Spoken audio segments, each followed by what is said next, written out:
Nació en San Pablo, Brasil, el 9 de diciembre del 94. Una feliz coincidencia es que es el mismo día del cumpleaños de la persona que tiene el nombre de nuestra cátedra de teología feminista. 23 años después nació Ivone el 9 de diciembre.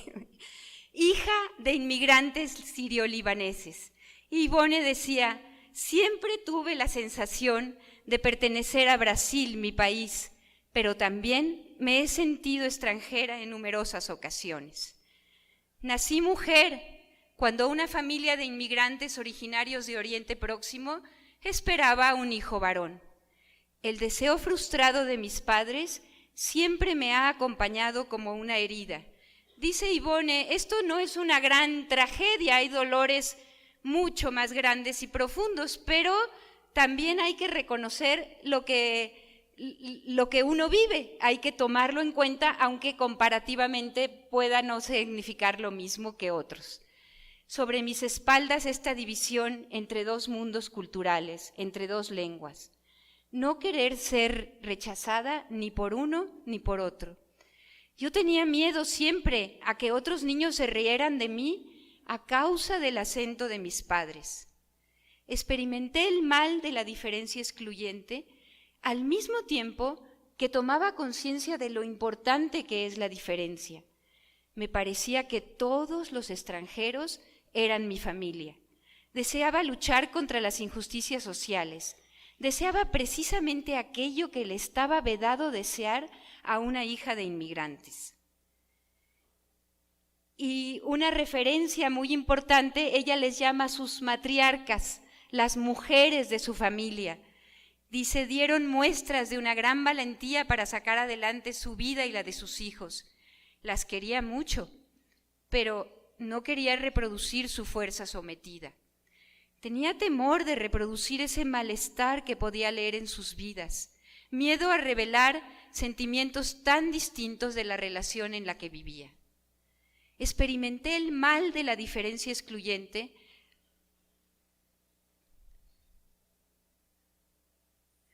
Crecer marcada por ese destino, por esa frustración familiar, significó siempre tener que luchar para mostrar mi valía. En el fondo, pensaba que Occidente tenía siempre razón, que las religiosas de mi colegio tenían más razón que mi familia. La decisión de entrar a una congregación religiosa estaba en continuidad con mi lógica de valer por mí misma. En aquel momento, ese era para mí un camino de libertad y justicia, un lugar en el que yo iba a poder vivir los valores evangélicos sin las constricciones impuestas por mi cultura originaria familiar. Y esto me hacía sufrir por la comprensión, por otro lado muy comprensible, de mis padres. ¿Por qué mis sueños de libertad y conquista de mi propio valor habían de significar la muerte de sus sueños? El deseo de libertad me llevó en varias ocasiones a vivir un sentimiento de culpa que me dejó una profunda huella. Este mal, fuente del bien de mis sueños, todavía persiste. Está presente de diversas maneras en mi trabajo cotidiano. Mi mal se mezcla con mi bien y mi bien se convierte en mal. Entré en la vida religiosa y este año Ivone cumple 50 años de religiosa, ya nos dirá cuándo.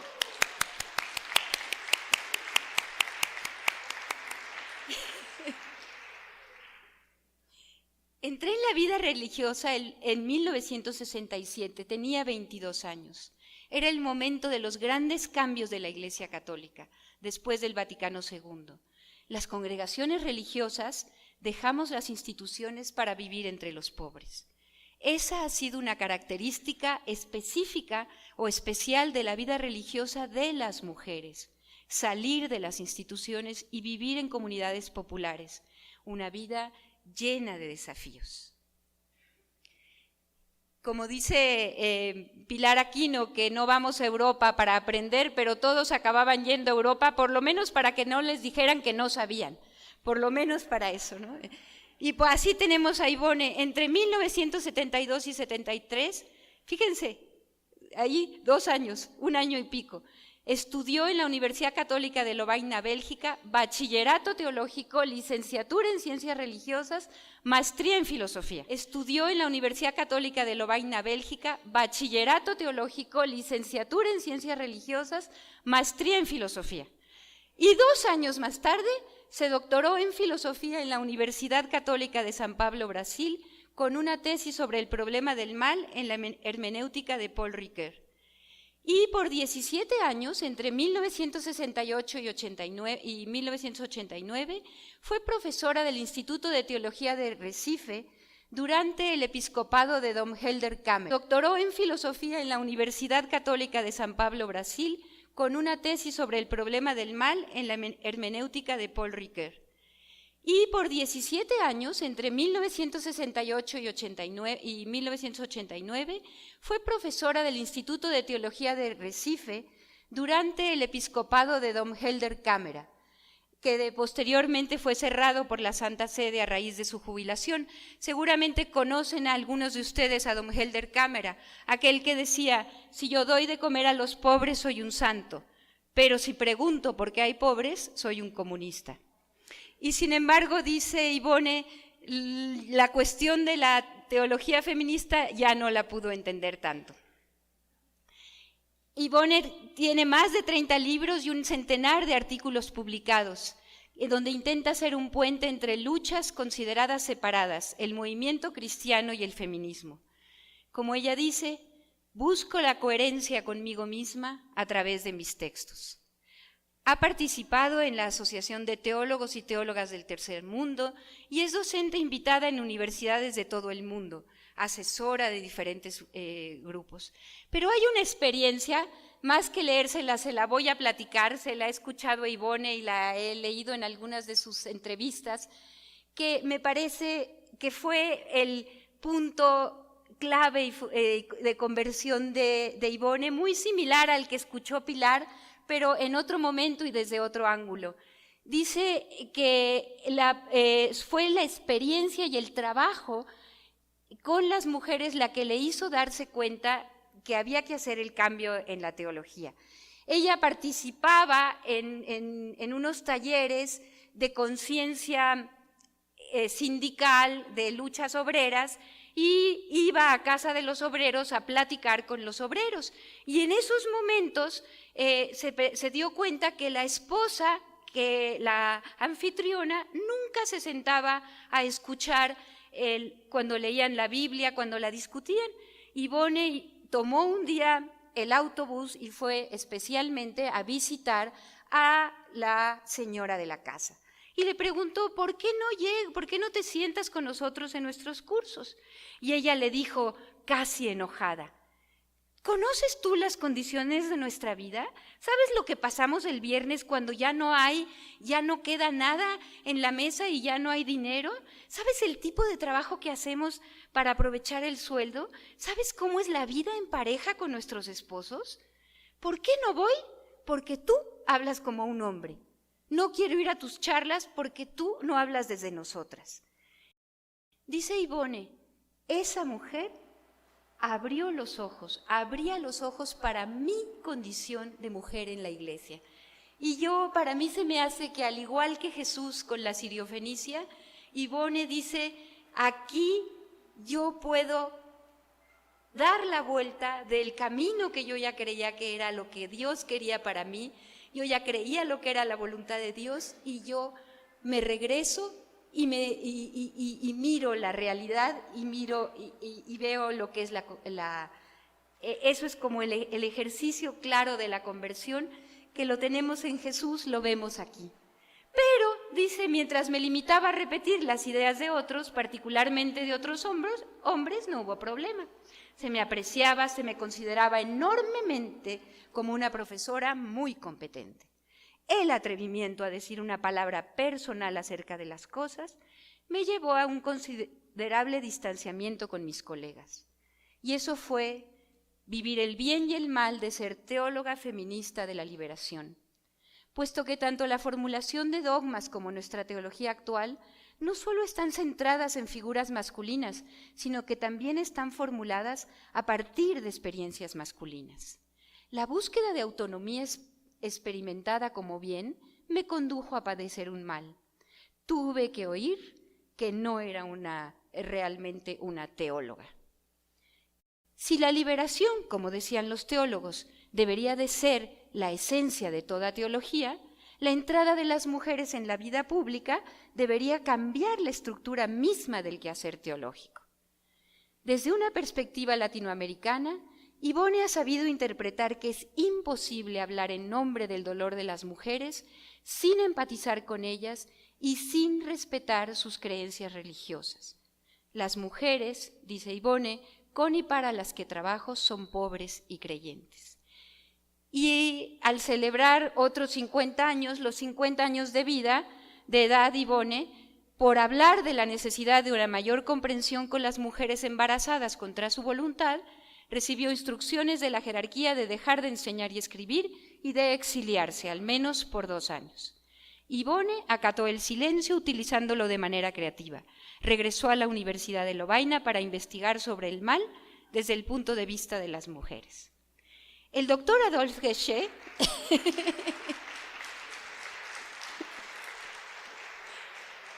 acompañó la investigación, aquí nos corriges, Ivone, acreditando así su segundo doctorado, ahora en ciencias religiosas.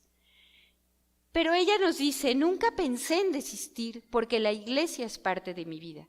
Ser católica es ser universal y eso incluye una diversidad de cosas. La tradición del Evangelio no es uniformidad. E Ivone regresó convencida de su trabajo al lado de las mujeres pobres, de la necesidad de su labor en la pastoral y en la enseñanza.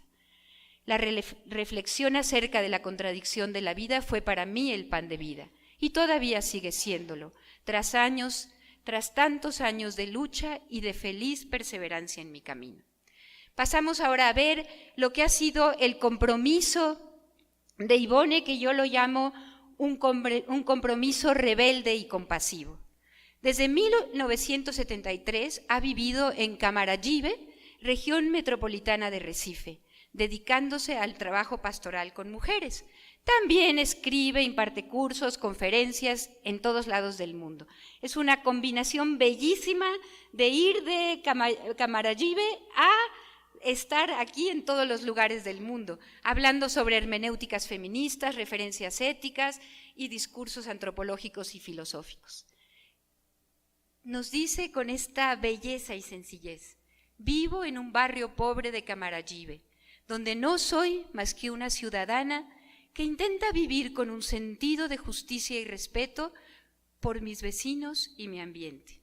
Y aquí voy la serie de láminas que vienen es una larga frase de Ivone que expresa maravillosamente lo que es esa vida en Camaragibe.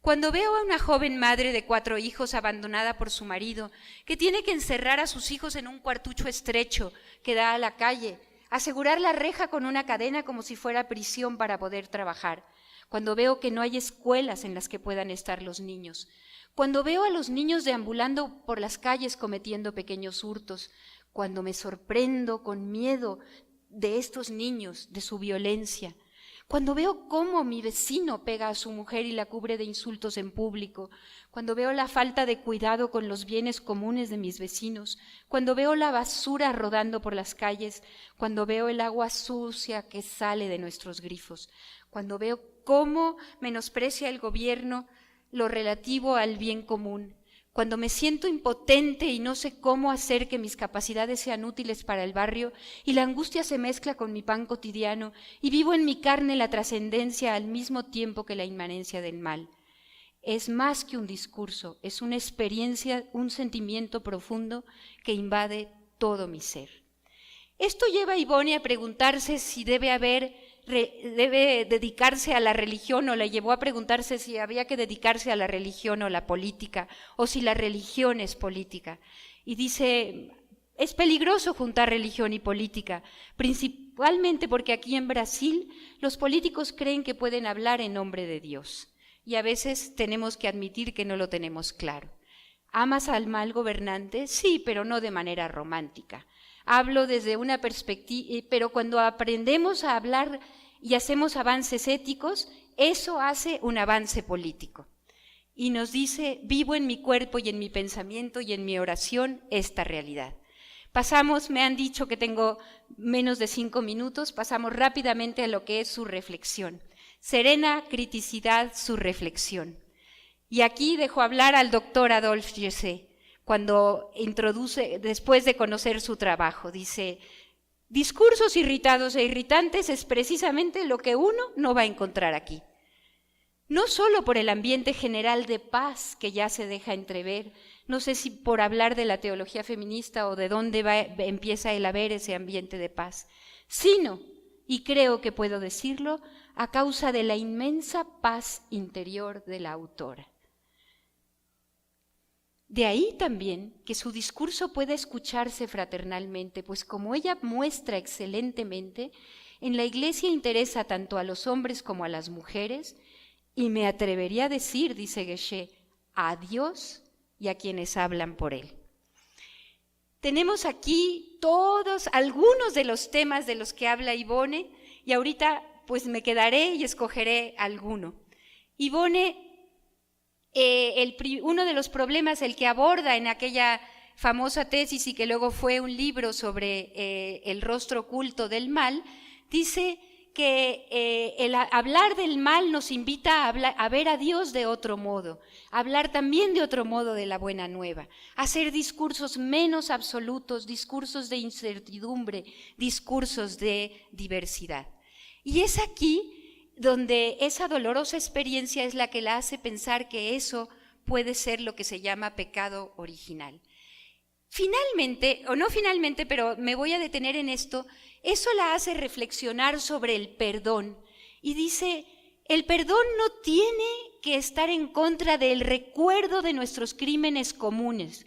Esos forman un horizonte ético a partir del cual debemos reconocer nuestra falibilidad y nuestra mentira. El perdón bajo presión se torna en pura retórica. Lo que necesitamos es diálogo, procesos educativos para el reconocimiento de la mezcla del bien y mal que somos.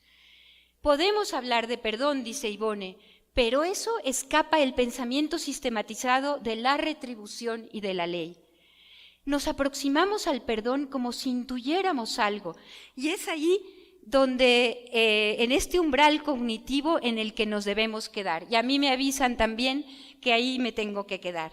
Nada más rápidamente, esto les va a llegar, todo esto les va a llevar, pero como dice Ivone, la ética cristiana tiene este nivel de sorpresa, sorpresa que yo llamo conversión.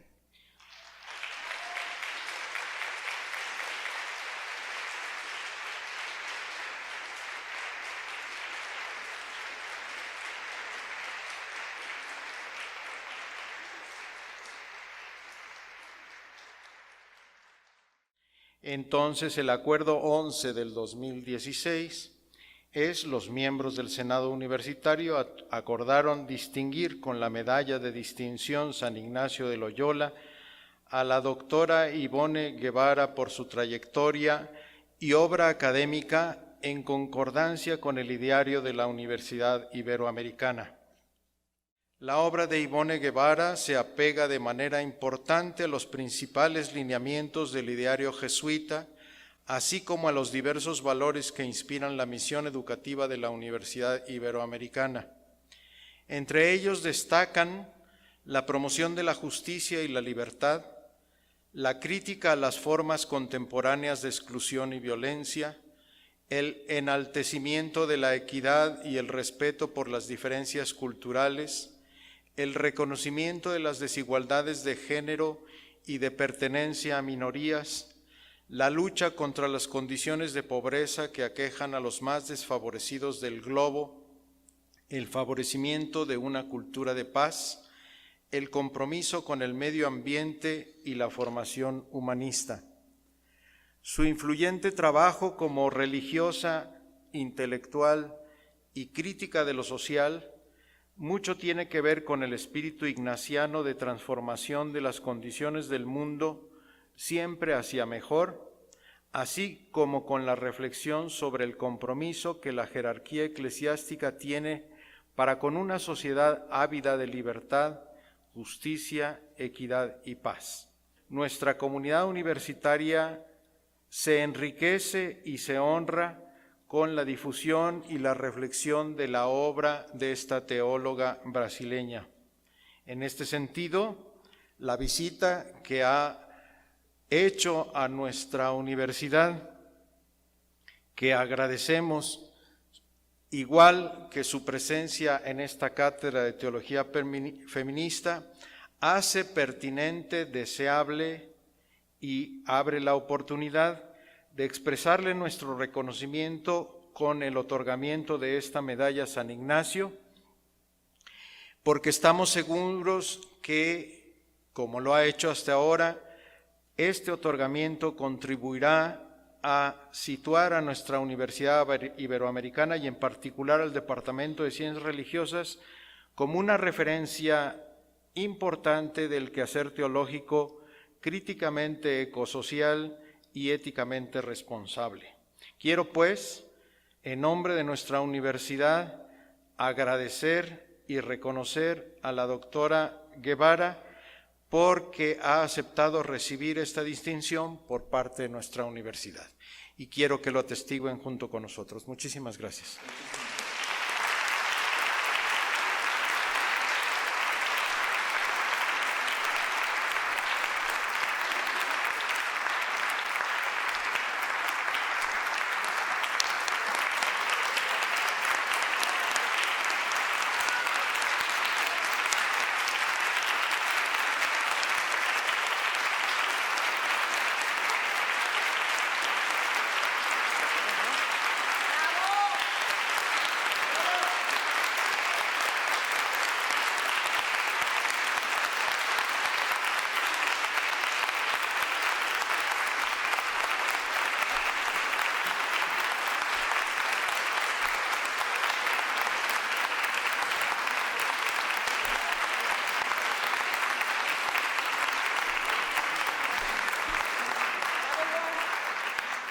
Bueno, decir muchas gracias parece muy poco, pero a mí tengo mucha dificultad, decía yo a Lucila, de recibir homenajes y cosas. Entonces, realmente les agradezco mucho. Y quiero decir que mi congregación religiosa, las Hermanas de Nuestra Señora, tienen mucho que ver con los jesuitas. El fundador de mi congregación, San Pedro Fourier, Alix Leclerc, sobre todo San Pedro Fourier, ha sido alumno de los jesuitas. Y los jesuitas han sido los confesores de las hermanas que fundaron la congregación. A veces muy bien, muy buenos confesores, a veces más o menos, ¿no? Pero para decirles que estamos también en la tradición de Ignacio de Loyola. Esta mañana yo sabía que había algo de homenaje y de repente, no sé por qué, me vino un poema de Teresa de Ávila. Y yo casi no dormí, yo buscaba, pero ¿por qué este poema me viene? El poema era, que ustedes lo conocen por supuesto, habla de un diálogo con Dios, pero por supuesto la imagen que tenía Teresa de Dios no es la misma y es también la misma, no sé. Pero el poema era: no me mueve mi Dios para quererte, el cielo que me tienes prometido, ni me mueve el infierno tan temido para dejar por eso de ofenderte. Tú me mueves, mi Dios, mueve el verte clavado en una cruz y escarnecido, muéveme ver tu cuerpo tan herido, muéveme tus ofrendas y tu muerte. Muéveme al fin tu amor y en tal manera que aunque no hubiera cielo yo te amara, y aunque no hubiera infierno te temiera. No me tienes que dar porque te quiera, pues aunque lo que espero no esperara, lo mismo que te quiero te quisiera. ¿Y por qué me vino esto? Porque ahora con 72 años, si alguien me pregunta, ¿empezarías todo de nuevo? Diría sí, empezaría todo de nuevo. Y solo agregaría la gratitud que tengo a toda la gente que me acogió y ahora muy en particular a las amigas de la cátedra, amigas y amigos de la cátedra que han proporcionado este momento de reflexión absolutamente único que fue este simposio. Este es un hito en la historia de la teología feminista de América Latina y me atrevo a decir la historia de la teología y más que esto, la historia de las luchas de mujeres y hombres por los derechos humanos. Entonces, solo quiero agradecer muy particularmente a Mari Carmen que mantiene, al director, al rector del curso y a todas mis amigas y amigos aquí presentes por el honor de tenerlos y tenerlas en mi vida. Muchas gracias.